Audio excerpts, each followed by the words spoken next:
পুনর্বাসন করবার জন্য জাতীয় পার্টির উপরে সওয়ার হয়ে যেই নতুন আধিপত্যবাদের বিরুদ্ধে আপনারা পক্ষে দাঁড়িয়েছেন, বাংলাদেশের রাজনীতি রাষ্ট্রের বিপক্ষে দাঁড়িয়েছেন, 1400 শহীদের বিপক্ষে দাঁড়িয়েছেন, আপনাদের উপরে সেই মনিউ যৌথ বাহিনী এবং পুলিশ। বাংলাদেশে গণ অভ্যুত্থান হয়ে যাওয়ার পরেও এত বড় দুঃসাহস এই বাহিনীগুলোর কোত্থেকে আসে? পুলিশের এত বড় সাহস কোত্থেকে আসে?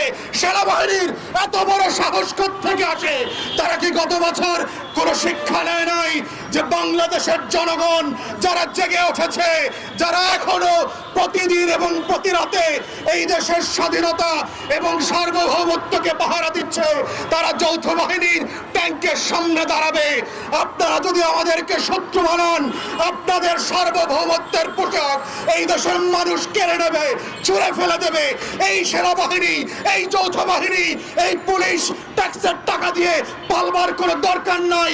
এদেরকে প্যাকেট করে ভারতে পাঠায় দেন। দিল্লির গোলামদেরকে আমরা ট্যাক্স পেয়ারদের টাকায় পুষবো না। ওদেরকে ভারতের কাপড় কিনে দেন, বিএসএফ এর পতাকা দিয়ে ওদের সাহসগুলোকে, ওদের শরীরটাকে মোড়ায় দিল্লিতে পাঠায় দেন। আমরা আজাদির বাংলাদেশে কোনো গোলামকে প্রজাতন্ত্রের কর্মচারী হিসাবে দেখতে চাই না।